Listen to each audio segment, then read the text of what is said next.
Please अम्मी जान, मुझे माफ कर दो प्लीज। सौमा भाभी, ये क्या कर दिया आपने? ये तीर भी खता हुआ, सही निशाने पर लगा ही नहीं।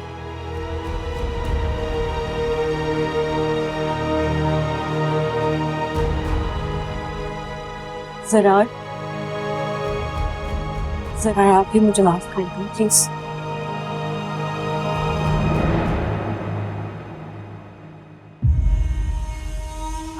अरे वाह भाई, इस बात पर तो भाभी आपको गले लगाने को दिल चाह रहा है।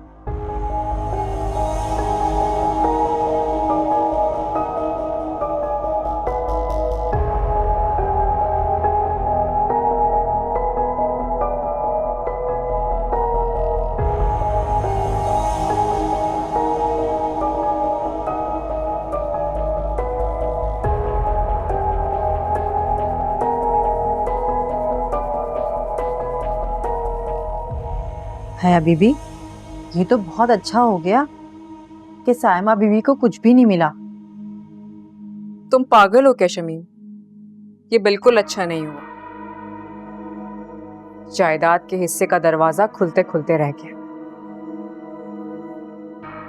एक बार ये सिलसिला शुरू हो जाता ना तो फिर रुकता नहीं। हाँ, ये भी आप ठीक कह रही हैं, लेकिन आपने तो उनका भला ही सोचा ना। पता नहीं, सब लोग वहां मुझे कितनी अजीब नजरों से देख रहे थे।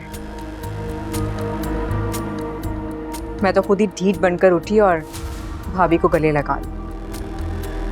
आप ढीठ नहीं है, आपने तो अपना बड़ापन दिखाया है।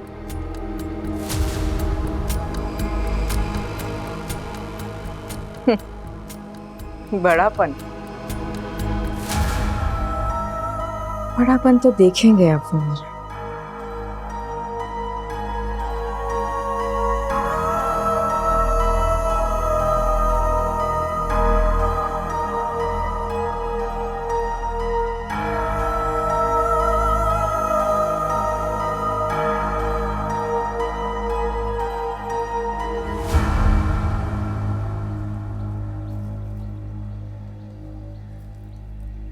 सब लोग मौजूद हैं चाय पर।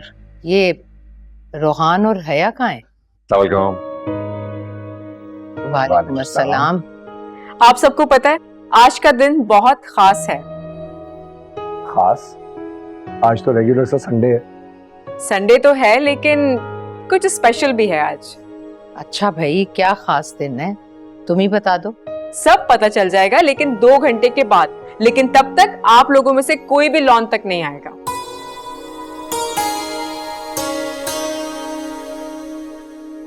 क्या मतलब, लॉन की तरफ नहीं आएगा? क्यों भाई? भाई हया जो कह रही है वो हम सब कर लेते हैं ना। मैं भी नहीं। क्यों नहीं? तुम्हारी सपोर्ट के बगैर कभी कुछ हो सकता है क्या? चलो।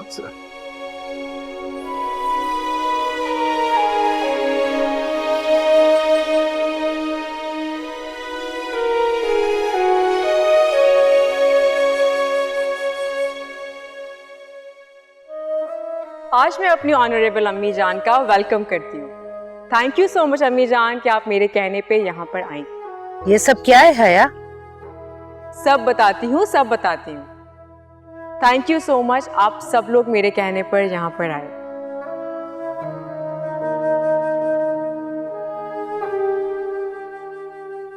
भैया ये प्रोग्राम किस लिए रखा हुआ है? आज इस घर के लिए बहुत खास दिन है। आज इस घर की अपनाइयत और खलूस का नुकसान होते होते रह गया।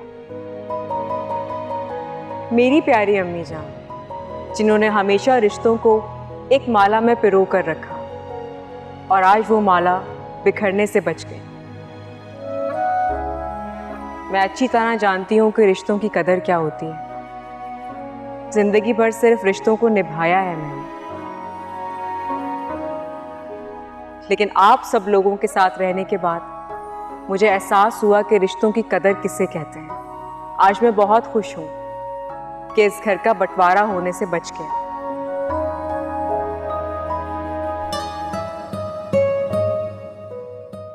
एक ख्वाहिश है मेरी, मुझे उम्मीद है कि आप सब लोग मान जाएंगे। मैं चाहती हूं कि हम हर साल इस दिन को इसी तरह से सेलिब्रेट करें।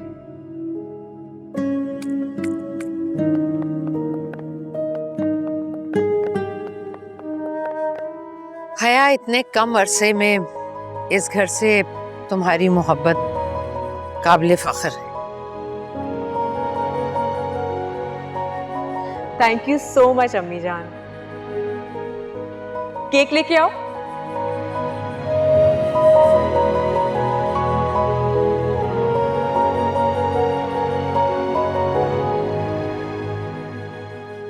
और अब मेरी प्यारी अम्मी जान केक काटेंगी।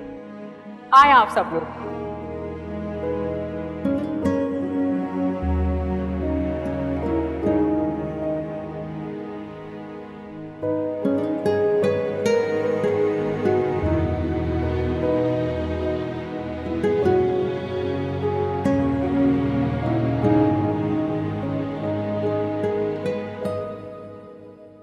फिर शमीम बताओ कैसा रहा?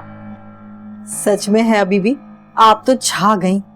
सब लोगों की ना आंखें फटी की फटी रह गई सब कुछ देख के। तुम्हें पता है ना शमीम, साइमा भाभी ने इस घर में अपनी इम्पोर्टेंस कुछ ज्यादा ही बढ़ा ली थी। जायदाद के हिस्से में इनकार कर दिया था। सब लोगों ने सर पे चढ़ा लिया उन्हें भाई। मगर आपने भी तो सबकी तवज्जो अपनी तरफ करवा ली। छोटी भाभी को तो जैसे सब लोग भूल ही गए। ऐसा नहीं है। रिफत भाभी, साइमा भाभी, इरम, ये लोग बिल्कुल भी खुश नहीं थे, बल्कि जेलस हो रहे थे मुझसे। अगर अम्मी जान को पसंद आ गई हूं मैं।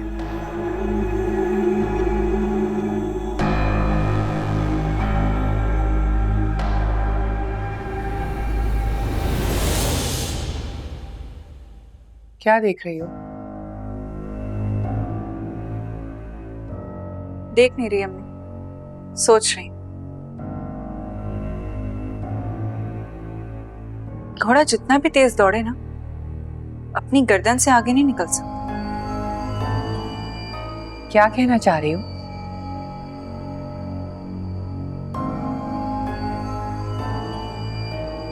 अम्मी, जब आसानी से लोगों को इज्जत मिल जाती है ना, तो वो गमले में लगे हुए उन मौसमी फूलों की तरह होती है जिसकी खुशबू और हुस्न में सब खो तो जाते हैं, मगर वो आरज़ी होती है। फिर एक सुबह आती है और वहां कुछ बाकी नहीं रहता।